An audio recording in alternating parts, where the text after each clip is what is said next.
তামিম, কই রে বাবা তামিম, একটু ঘরে আয় ধিনি, কথা আছে। তুমি আমায় ডেকেছো বাবা? বলো কি বলবে তাহলে। হ্যাঁ রে খোকা, আমি তোকে ডেকেছি, তোর সঙ্গে কিছু কথা ছিল। হ্যাঁ বাবা বলো, কিছু লাগবে নাকি? আর তোমার শরীরটা ঠিক আছে তো? তোমার মাজা ব্যথাই হয় সবসময়, মাজা ব্যথা ঠিক আছে তো?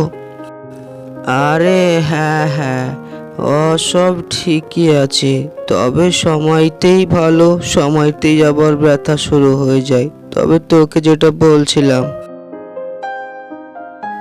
আরে হ্যাঁ হ্যাঁ বাবা, বলো না তুমি কি বলতে চাইছো, নিশ্চিন্তে বলো, আমি সব কথাই শুনবো তোমার।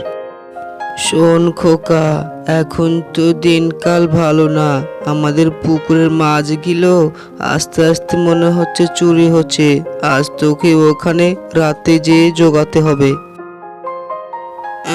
বাবা, অত রাত্রে পুকুর পাড়ে একা, তাও আবার।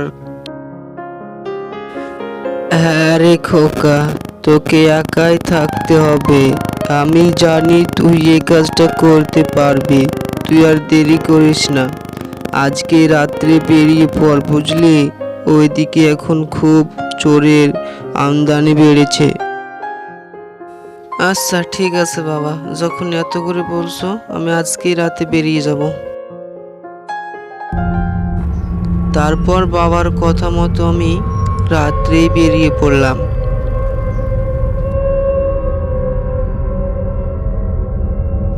তারপর প্রথমেই পুকুর পাড়ে এসে দেখলাম সম্পূর্ণ ফাঁকা একদম।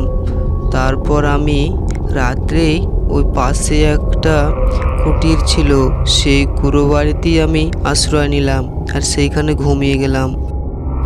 খোকা, ও খোকা, তুই ঘুমাচ্ছিস? তাড়াতাড়ি উঠে আমাদের পুকুর পাড়টা একটু উঠে যা, দেখ কি।